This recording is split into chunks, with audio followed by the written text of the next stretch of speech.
So I really want to start with an acknowledgement of where we're actually seeing some changes. It's really important to kind of understand how the context of our work is changing over time. And so over the past 20 years, what we've seen is, and particularly the last 10 years, an acceleration of a recognition of design and experience. As many opportunities as we have to still compel people about the importance of design and experience, there's been some mainstream global recognition and popularity of design thinking. And that movement, which was initially introduced by IDEO and then popularized through Harvard Business School, has really brought this to the attention of the mainstream. So we have business leaders, program managers, and stakeholders in all of the shared domains that we work with in order to deliver digital products and solutions, all focusing on design thinking. And this is what we need to understand, although the kinds of ideas that I'm going to be talking about today, it focuses on some of the areas where there's a lack of clarity for what design thinking is and how it works. And I recognize that the people in this room are not those that have the lack of clarity. But the concern I have is that we're not driving the bus. We're still not driving the bus. And so the leaders of our organizations and the program managers and project managers are defining the approaches, they're defining the budgets, they're defining the allocations and who they're going to bring in and how long things are going to take. And we are subject to those processes. And so we need to understand how they're thinking and why they're thinking about what they're doing so that we can effectively intervene and influence.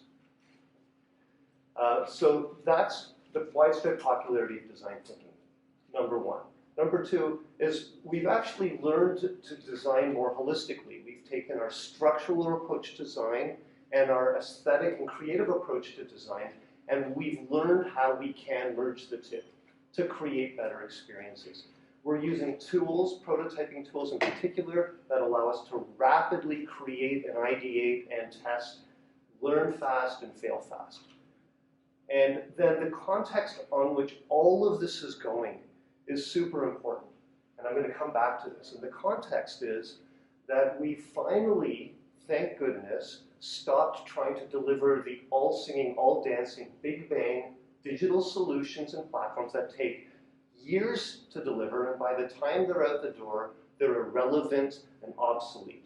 So we've moved to a situation which is much more acceptable to everybody delivering products and everybody receiving products, which is that we're delivering incremental releases, incremental functionality to provide incremental value. Now, what's extremely important about understanding that, this is how we're delivering it. Because we're delivering in that fashion, there's a necessity for change. Change is a reality in the platforms that we deliver. And this entire conversation is really about platform thinking and platform design. It's large, sophisticated products and software solutions. I'm not talking about the one-off apps with the 6 functions that you can get out the door quickly, because those can probably be accommodated within the design thinking process. But large platforms and sophisticated products and solutions is what I'm talking about. So this is Indira Gandhi's concern, and this is my concern. So it's popular, but are we sacrificing quality? And I think there's a number of areas where we are. We've seen some gaps that are growing. First of all, we never did a very good job of defining our titles, our positions, our roles, our activities and deliverables. We've had discussions about this for years and years. We never created a globally recognized certification for what user experience designers deliver, what information architects deliver. That's different from interactive designers and visual designers, etc. And as a result, we have this confusion. We're confused, and if we're confused, God knows the stakeholders that we work with and the partners that we work with are confused. So in the context of that confusion, what reigns is a very clear, simple approach to design thinking that we are all witnessing. So before I get into what we're going to do about this, I wanted to just take a slight diversion. And this diversion is in the field of urban architecture. And so what you're looking at here is a city plan of Toronto in the early 20th century. It was delivered. It's based on a traditional architecture and urban design known as an urban grid, which is a series of perpendicular streets and roads that are spaced evenly, sensitive to the local geography, and extensible. And so it enables a number of things. First of all, it enables local evolution within the districts that are contained within each of the quadrants. It enables growth with some predictability. And it enables ease of navigation and efficiency of transportation of people and goods. So this has actually been around, this urban grid, since 2600 BCE. It's a long time that this thing has been in play, and many, many cities around the world use this. They sacrifice very expensive real estate in order to facilitate ease of navigation and efficiency of transportation of people and goods. Does anybody recognize this city? So this is London, England.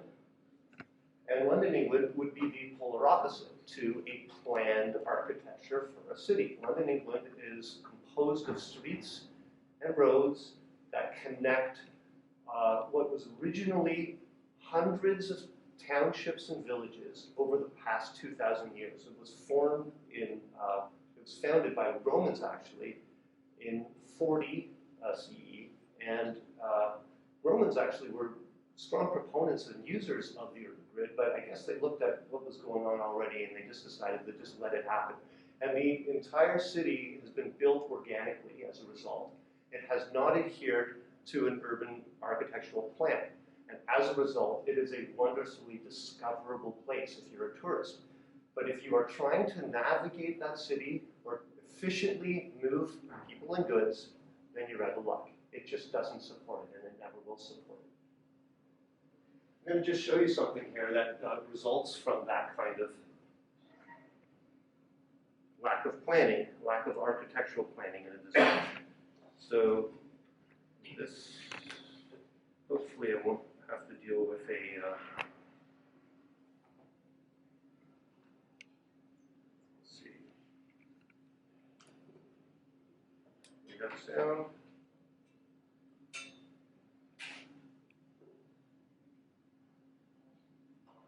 That's unfortunate. Now this should be a sound thing here.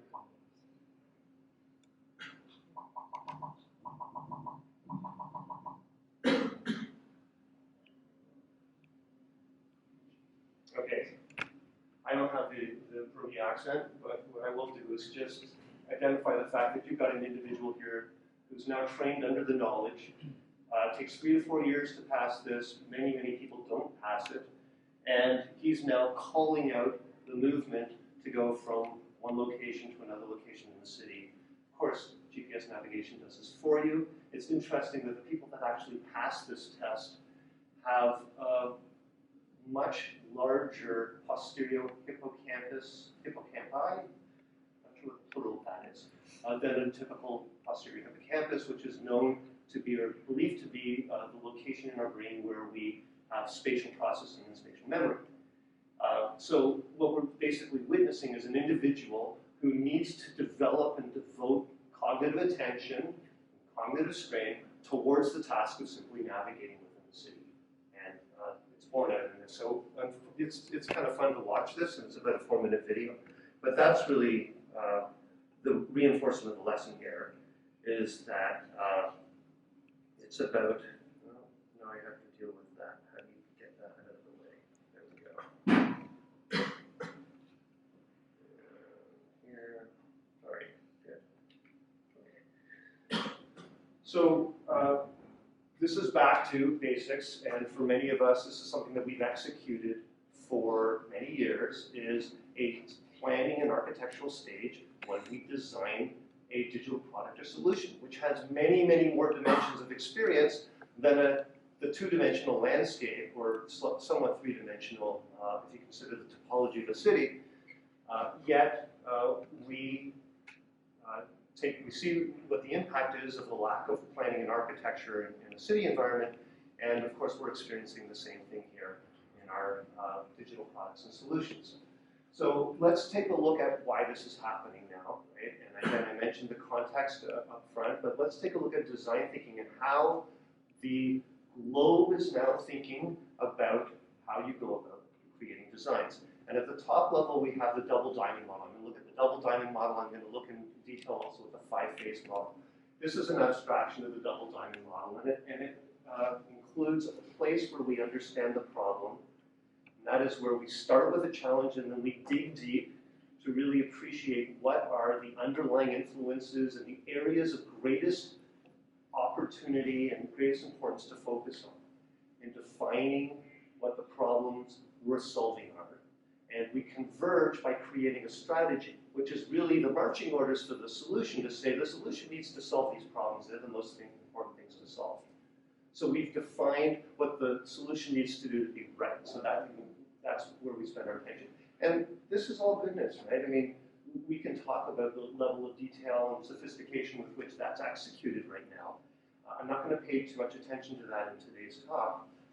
But the fact that it drives our partners and our stakeholders to think about design and experience well before they did traditionally, well before they say, okay, now it's time to build something and to design it, is good news. The next part here in the solution space is, of course, when we look at opportunities and ideas that we then select what we feel is the most promising, we map that towards the strategy, and we validate it through user testing and other forms of validation, and we choose the thing which is most effective in meeting the problems that we've identified. So that's now creating the solution. So this is abstracted the double diamond model. It was introduced by the British Design Council as a framework for innovation, and this is the diagram that they now have on their site. It was actually less sophisticated originally. Now they have this, and what we see here is that when we get into the solution space, which is the area that I want to focus on today, we develop, this is the guidance we're given. And then there's some design principles here. So what do the design principles say? They say, be people-centered, communicate, collaborate, co-create, iterate. So what are these? These are not principles of design, they are principles of the process, right? Which is great, these are all, it's all goodness. But one might ask the question, how do you do that? And we don't get guidance from the British Design Council on that. There's about, if you Google the double diamond design thinking model, you'll get dozens of responses. And I took a look at them. Most of them kind of fall around this particular model that I'm showing here now. They're pretty unsophisticated in general, but it breaks it down a little bit more. And what do we see here? Ideate and prototype. So we've now split develop into ideate and prototype. So that is now the level of guidance that we may have to follow. Sorry, getting you off there. This is actually, of all of the models I looked at, the most sophisticated, and it has at least the most elaborate detail in terms of the steps that are followed in design thinking. And what does it say? It says ideate and prototype, and test and analyze. So maybe there's guidance elsewhere. So let's turn our attention to the 5-step model. Now this is something which is promoted by Stanford's Design School, a well-reputed school of design, and 5-step process. And a lot of us talk about this when we're communicating amongst ourselves, because in general it's pretty much right. It's the things that we do, but of course we recognize the layer of sophistication which goes on it. There's some guidance around idea generation that's provided. And it's really about brainstorming, and all answers are good answers. It's yes and rather than yes but and so forth. And again, it's about the process, not about how you actually design. And then prototype is guidance around the tools and the philosophy again. So nothing to say there's actually something behind how you actually design, and we need to think about that. Nielsen-Norman group. Oh, sorry. I just want. Yeah. So this is now. If you go into the details of Stanford's Design School, it's not like they don't recognize the importance of focus. There's many subdisciplines, and everyone has its own building methods, and in every case, the details matter. God is in the details. We recognize that as designers. But just imagine how many of our partners and the business stakeholders and the influencers, the ones who are actually creating those project plans and allocations, etc., how many read this fine print? I would say approximately 0, which is probably the rounded approximation of how many people are technically impacted by coronavirus right now in this country, despite the madness. So you can look deeper and see what other representations of the 5-step model are there. And here's one I came across that said, we're all designers, and there's a little bit more detail behind each of these. So I just actually want to stop and have a quick conversation about that. Who thinks we're all designers? I mean, not in this room, but in general. Because we are all designers in this room. That I pretty much will.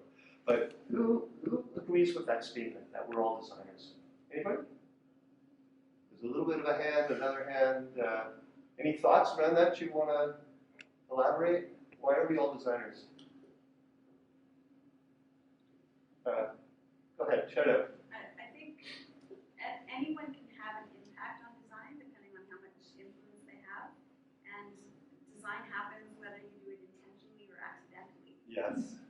So, and I think it's a nice thing that we say when we're including all the stakeholders at the table to co-create the design. We are all capable of having a say in the design.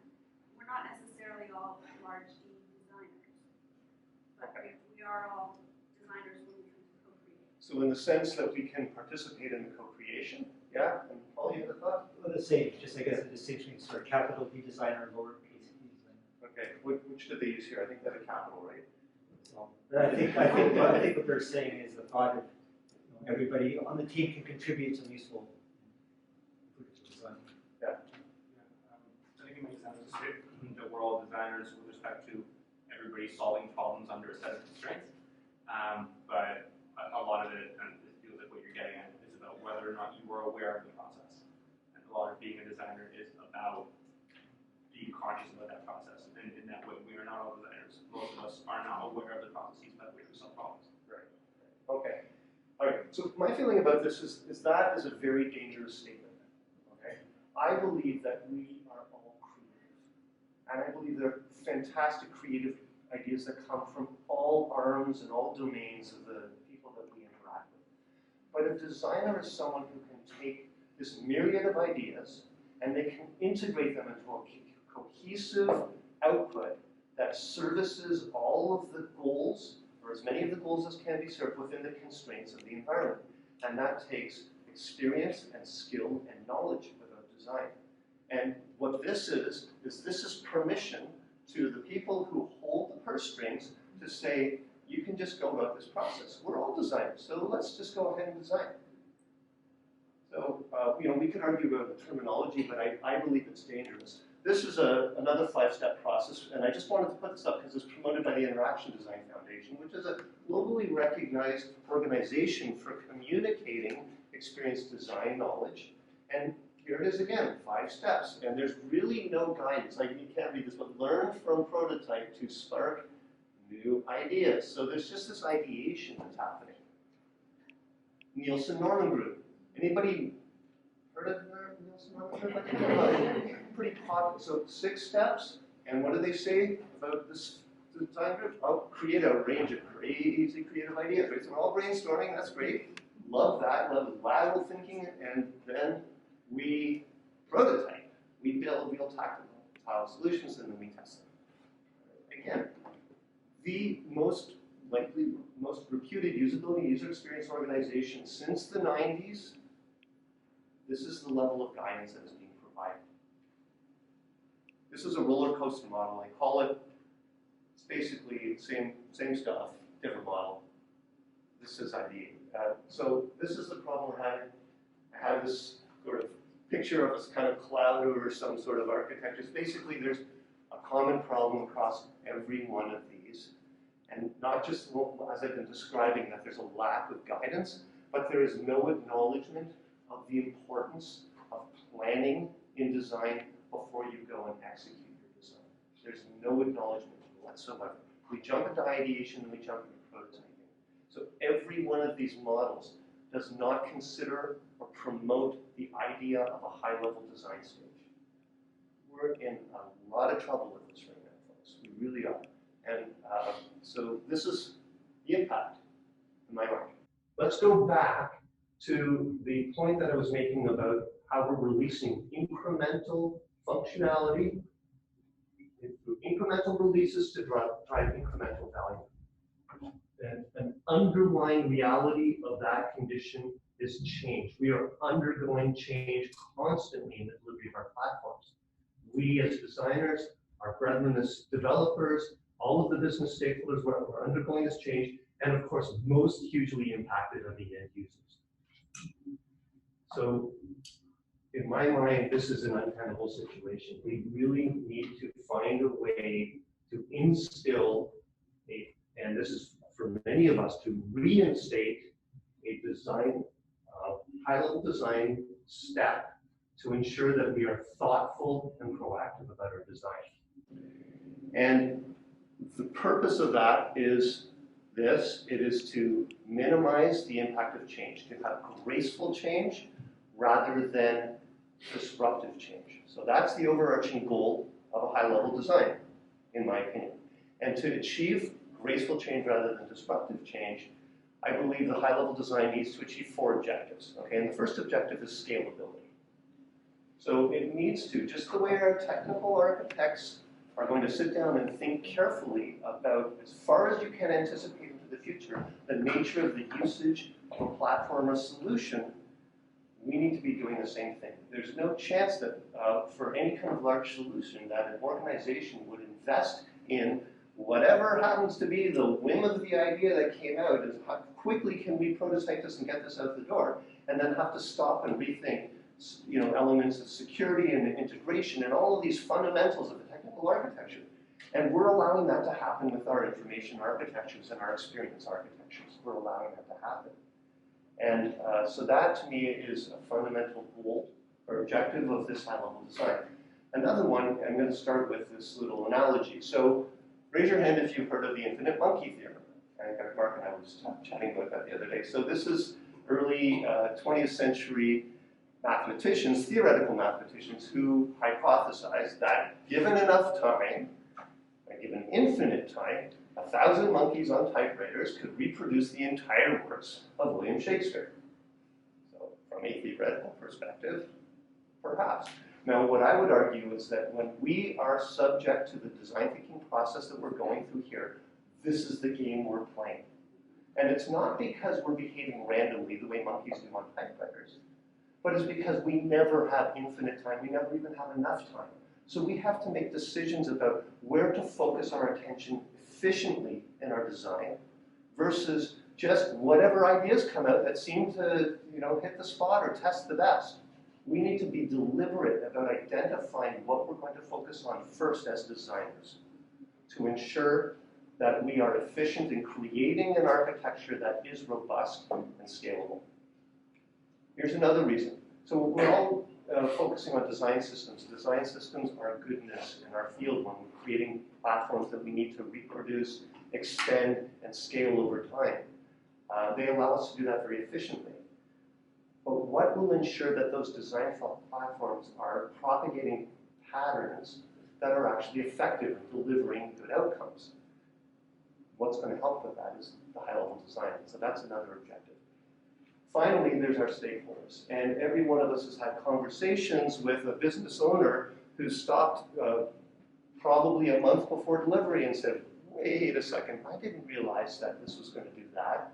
So we want to make sure that the gotchas, as much as we've tried to communicate and persuade, that those gotchas are for things that can be easily corrected. So it's graceful change rather than disruptive change. And so that's another objective in my mind of a high-level design phase.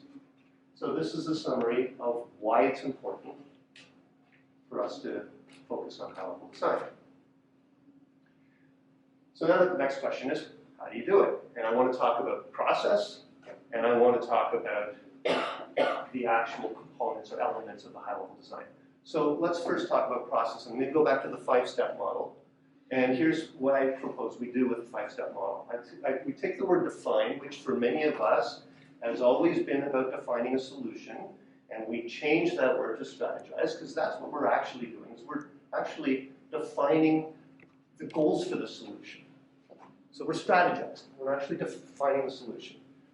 Then when we get into the solution space, if we've been rigorous about our approach, that's when we start to think about the solution and defining. The next thing I want to do is take this word test, and I think we all recognize that it doesn't stand alone as a phase, but that test is really integrated through the whole process of solution. And it's about ongoing, it's just simply an integrated tool in our design kit. So that goes away, and then here's the word that I want to also get out of our vocabulary, is prototype. Because when we say our next step is prototyping, and everybody, one of us is guilty of this, me included, we put it in our project plans, we're going to do prototyping here. And that's like an author of a fine novel saying, here's the instructions for how you write a great story.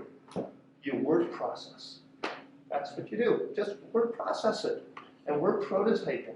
Again, it trivializes what we as skilled, knowledgeable, experienced designers are bringing to the table. So that word doesn't belong here.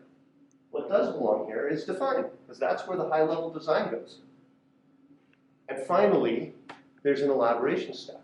And I want to differentiate the two, bringing it back to the agile model, which is to say that the define step is where we have the opportunity to establish the foundations of the design, the high-level design which will serve all of the objectives we've just talked about, and that needs to happen up to and including sprint 0. Once we've done that in a way which we're all comfortable, our stakeholders, and we validated with end users, then we can step into the incremental releases, sprints 1 through n, that actually deliver functionality and value. So I'm sure we've said this a dozen times over the years, measure twice, cut once. There's so much value in that we've talked about. This is, if you overlay that same approach to the double diamond model, this is what it looks like. And I'll share some of these slides. I'm going to have to do a little redacting, but I'll share some of them. And so that's the process. Now the question is, okay, what do you do when you do high-level design? Because every one of us, I guarantee, has a slightly different idea of what it is.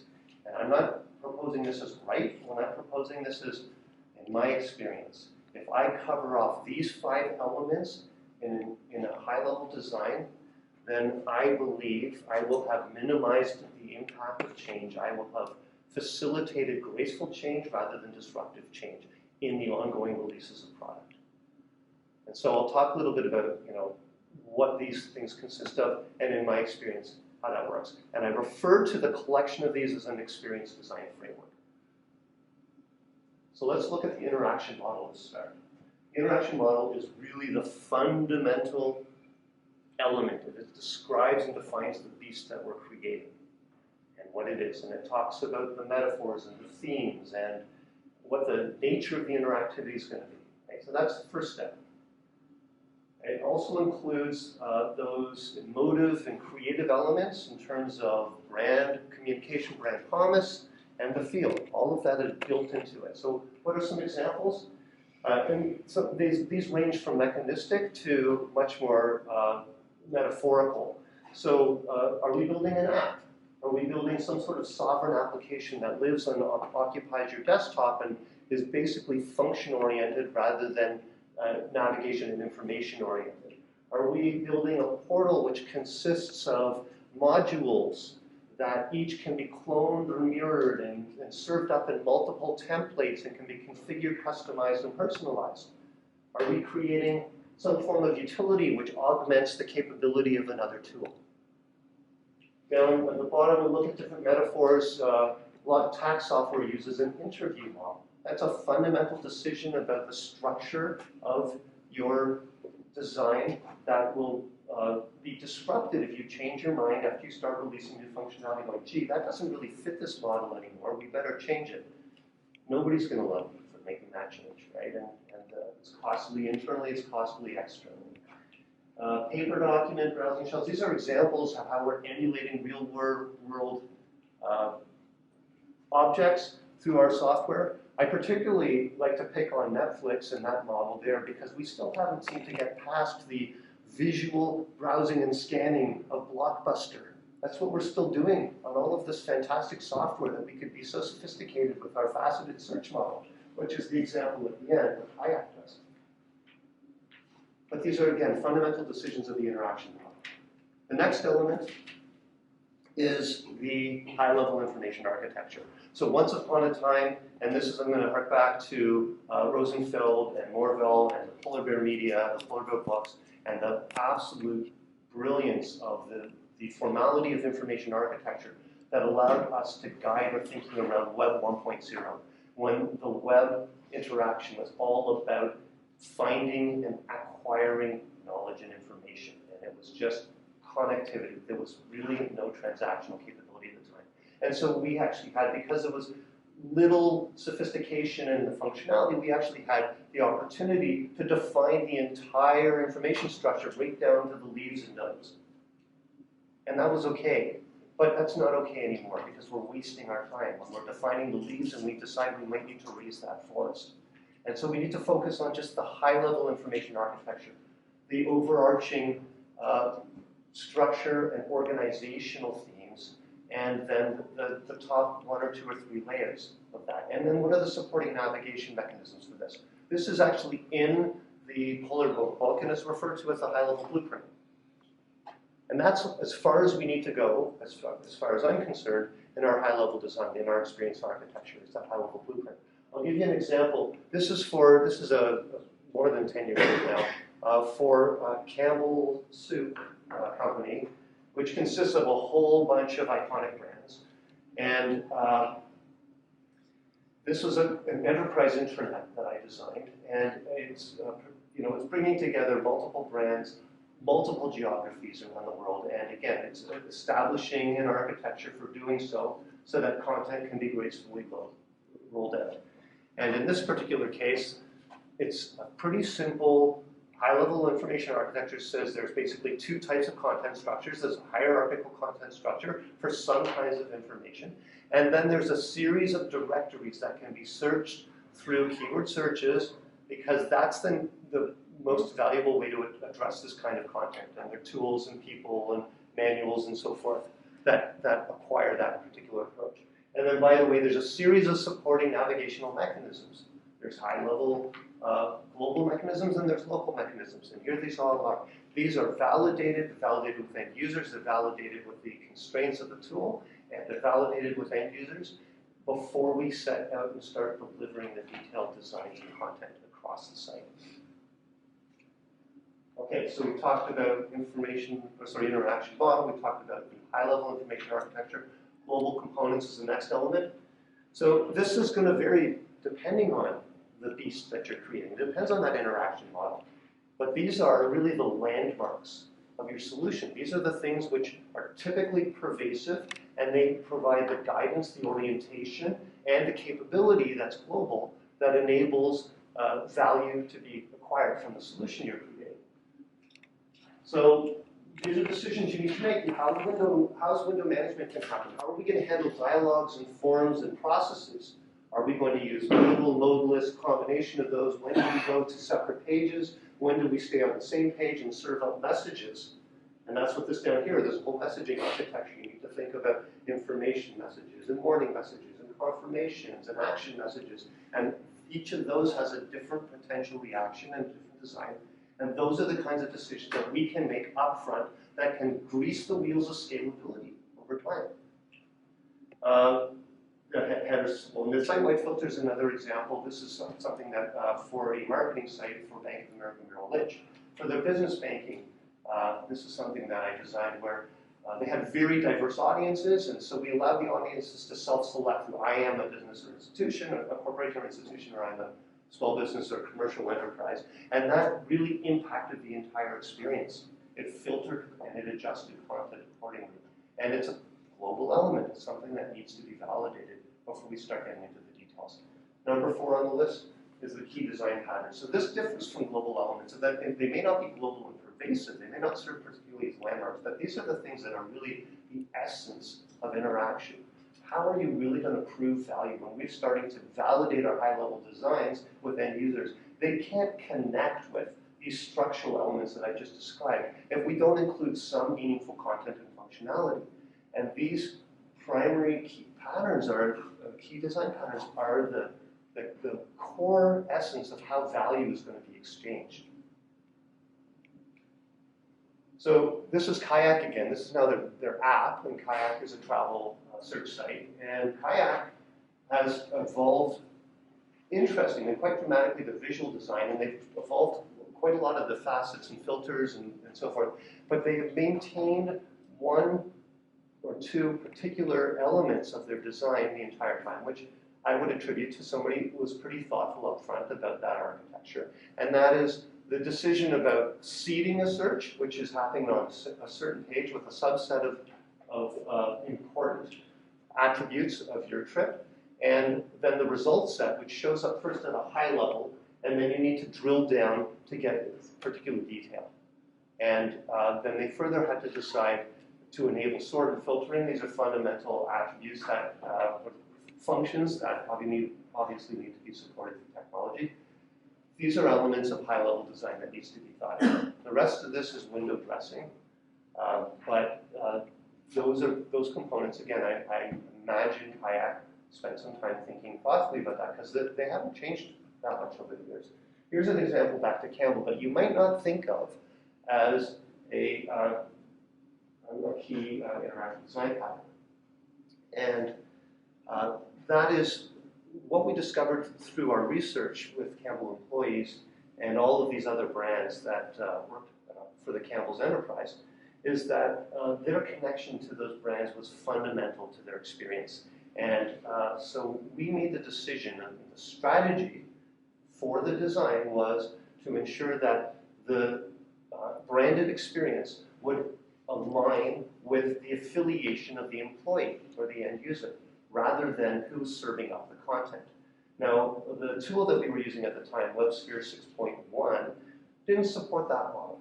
And we actually looked to potentially change. We ended up talking with the IBM architects for WebSphere, and they actually accommodated a change to be able to deliver up content that was skinned based on the end user versus based on the content provider.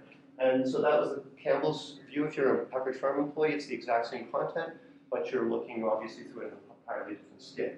It might seem like in this case a small decision, but it was one that was fundamental to the architecture, and it would either have been disruptive or would have not been accommodated. All right, the last item here are the primary layouts. Now, this is probably not a particular surprise, but it is another component that we need to consider. You need to think about your form factors and then what sorts of layouts, templates need to be constructed. And this is, I'm talking about greasing the wheels of detailed design and development. This is what's going to do it.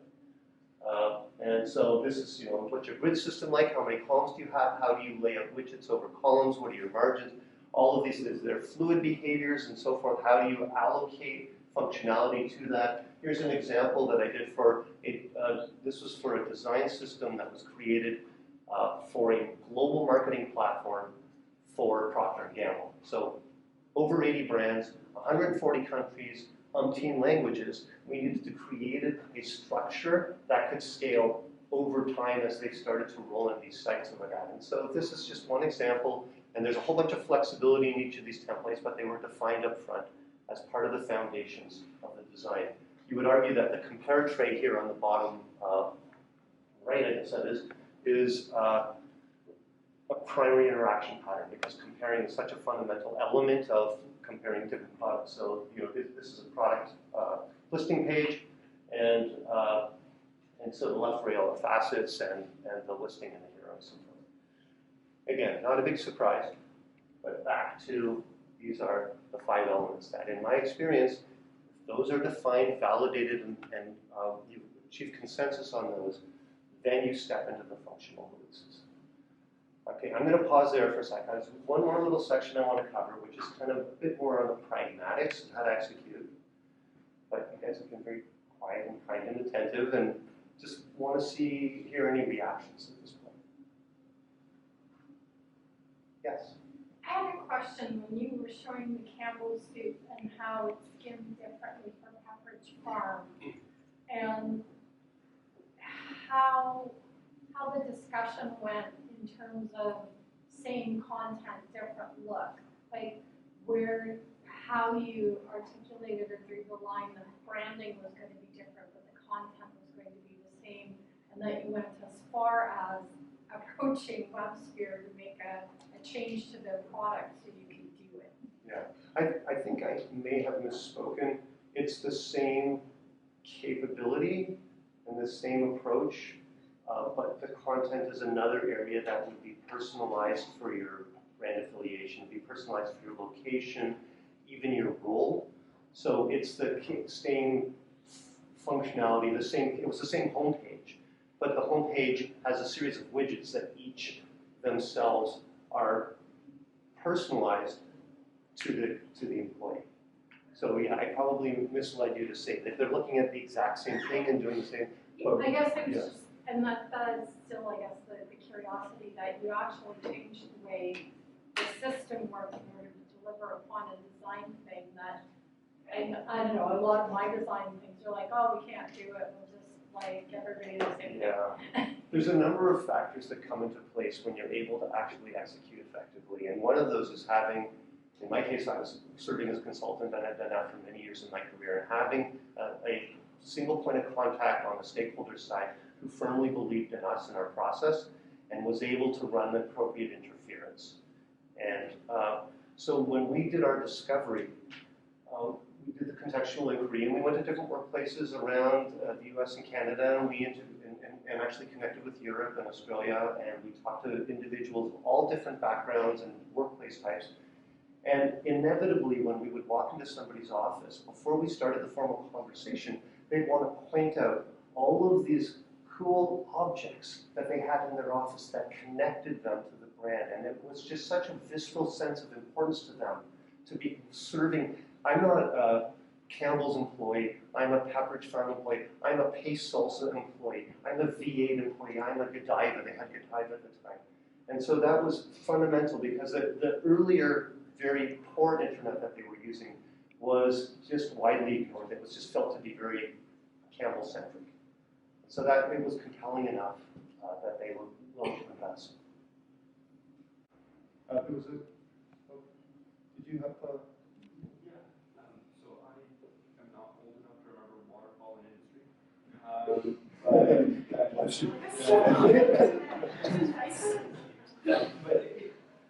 this, correct me if I'm wrong, this feels like saying, okay, the whole agile, iterate on everything, and hope it comes together thing went too far. Let's take a step, let's have something beforehand that is a bit of like not just a planning phase, but you know, like here are the requirements we're executing on them rather than having everything fluid all the time. Am I understanding that correctly? So, and by the way, we didn't talk ahead of time, ladies and gentlemen. He did say that he was a student of mine, but I mean, I really feel like the pendulum has gone way too far. Okay. And there's going to be a matter of time, and I'm looking as a call to action to all of us in the community to help bring that pendulum back. Right? Is to put a little bit of sense of thoughtfulness into our design approaches before we do things like ideate. And well, ideate's fine. We can ideate all day long. But let's stop prototyping. Right? And let's start being thoughtful about how we design. There's a question. On that idea of time, and not specific like days or weeks or something, but have you seen with the modified 5-step, for example, is there a general percentage of time that tends to be spent in different sections, or I would say yes. I mean, if you were to say, well, the tough part is estimating how many releases and how long. But I believe you want to account for, in terms of the amount of capability at the high level, 70–80% that you can anticipate, and then the devil's in the details of delivering and extending that to make it active. So in terms of time, you're not going to spend 70–80% of your time because you know you're going to be doing that as you're executing the individual details. So you have to really get down into them. But for a fairly moderate-sized platform, I would say this is a minimum of 3 weeks with validation, and for something much more sophisticated, it would probably be 6 to 8 weeks. I wouldn't take any more time than that because nobody has the patience for that. That's after research? That's after research. That's once you have the marching orders for the solution, now it's time to sit and be thoughtful about the solution. how many wish they could have that much time? Yeah. So that actually is a nice segue to my comment, which is when I was working at a startup and having challenges with the roadmap being just kind of how are we going to execute on these piecemeal bits rather than have a high-level strategy. Yes. And when I interviewed at a startup that I didn't end up working with, they said, well, this is just risk mitigation. And I said, well, you need kind of like 6 weeks of time before sprint 0 of planning things out before you start building stuff. You can't just start building stuff. That's like building a house while you're sitting in the bathroom. Like I hope the toilet flushes and doesn't land in the kitchen. There you go. Love it. So so I think you've really hit the nail on the head in terms of where we need to go now that we've kind of found our legs in the agile process. Yeah. And responding to, yes, it was a process that development found more nimble, but not necessarily that it should be fast, right? Like agile does not mean fast, but it seems like sprints are just one after the other, and there's no time to actually think through what needs to happen next in order not to break things that have already established work for customers. Yeah, 100%. Yeah. Question. I haven't seen any organization that does things properly when it comes to design process. Usually you enter either too late or you enter where everything is driven by technology and you are trying to fit in design pieces as you know, they're sprinting already and sprints becoming shorter and shorter. It's 1 week sprint now, like, on some projects we're working on. So it's almost like impossible to do anything else outside just creating pretty pictures and, and especially now prototyping becomes more high fidelity. So it's a very messy process, I find, and a lot of this I think is contributed by sort of popularization of like lean UX and agile and like a lot of people that make decisions on projects, they kind of misinterpret some of those methodologies, I think, and I'm not sure how to get out of that. So as a designer, you have very little actually to do with the design process, and everybody already has an idea how design should be done. I think we need to figure out how to sing from the same song sheet. Okay? So I think, again, back to the fundamental problem we have right now is that we all have different stories to tell. And in the absence of a real alignment among our community, let's just go with what Stanford's saying and what Nielsen Norman Group's saying and what the British Design Council's saying. And so we've done ourselves a disservice. I don't feel like I feel like we as a group of people here in Toronto and among our partnerships in other locations, we need to come up with something like this, and this may be, this needs some evolution and fine tuning, and that needs to be promoted. And we need to start talking to our influencers like Jacob Nielsen and Donald Norman and Jared Spool and so forth, and push this message. That's where I feel we need to go. Yeah. Because that little bit they ask about metrics, right? So I did hear a lot of organizations, like around the management level, that they still having a hard time defining the metrics, what design brings to the organization back to a higher stakeholder. But my question is, if designers are part of the discussion for strategy first, right? Let's say the organization do want to transition to digital first, right? Then they have to have different projects to support that vision. So, and different project means it has to achieve an X amount of timeline, right? So, I think there can be a metric, right? How many people, once the project finished, you have how many clicks, how many enrollment, how many new accounts signed up, right? Of course, these are outcome metrics, right? And that's absolutely important. Sometimes you want process metrics just to make sure that you're able to control how you're doing it. When it comes down to outcome metrics. Why do people struggle coming up with the metrics? Or like what are we? Why do we struggle coming up with metrics? I think because we're so in love with our processes and our designs. Isn't that why we struggle? It's pretty simple language that our business owners speak, right? And so, all of us need to start with what what are the overarching goals of the solution? You just talked about digital first. I mean, that's a puzzling business strategy to me, right? I don't know what digital first does. Does that mean that regardless of any business outcomes we want to create, we're going to sub-optimize by making sure that we do it digital first? Or are we really sure that that's the way to go? Right? So, yeah, I think that's where we start. I'm gonna move on just to the next section here, which is pretty short, but there's a kind of a practical side to this, right? And we all struggle with as well when we're presenting our sketches and our ideas and we're sharing and we're gathering feedback, not just with end users, but more importantly with our business stakeholders, on how to get them to focus on the right stuff. So assuming that we all agree on what the right stuff to focus is on, we still need feedback and to confirm those pieces. And in my mind, there's a very simple way to do that. Oh, sorry. Yeah. All right. Well, I'll jump back to that in a second. And the way to do that is to isolate each decision within each element and set up a schedule and say, okay, guys, we're going to walk through these particular elements. And this is a set of examples that I have here, just a few pages, that was designed to get stakeholders on board with decisions for a high-level design of a dealer financing portal. So people who have car loans and leases and how to manage those. And so we said, okay, we're going to cover off this stuff. And they look at it. They don't know what this stuff means, but that's fine. We get into the details. And here's an example of one decision about payment history. Okay, that's a pretty important thing to be able to look up your payment history. What structure are we going to use to do that? This, we have a tabs option. We have multiple pages that we can go through. We can use accordions. The difference between tabs and accordions, depending on your platform, might be something that you can gracefully adjust to over time, but not between tabs and drill down pages.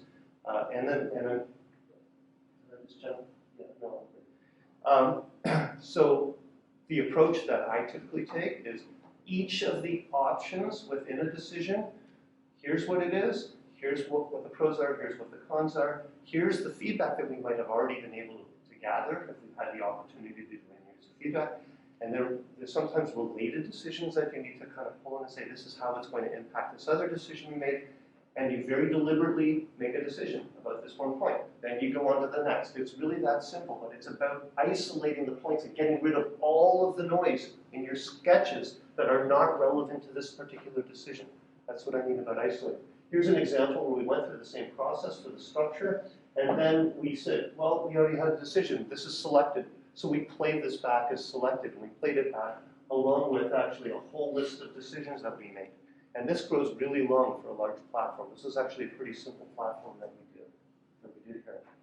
But that's really all there is to it. It's just about our making sure that we're deliberate about what decisions need to be made. And that comes back to understanding within the context of the business environment and the technology environment, what is going to break or be disruptive if we don't make the right decision. Excuse me. So yeah, that's all formal I had. That was that one slide about the content that it's just sometimes this conversation can move in that direction. And I just wanted to put that slide around content there just to remind us that as information architects, creative designers, interaction designers, visual designers, whatever we want to call ourselves, information designers, we have to recognize that all of the design elements, structures, and approaches are in service of content. And by content, I'm thinking broadly here to include functionality. That, you know, at the end of the day, the end users, we all know this, they don't give a hoot about our design or our design awards. They just want to be able to accomplish stuff towards their goals or ways that we can influence them to reduce their biases, if you want to think from a behavioral economics perspective. But it's about serving the content and supporting the content. All right, that's all I got.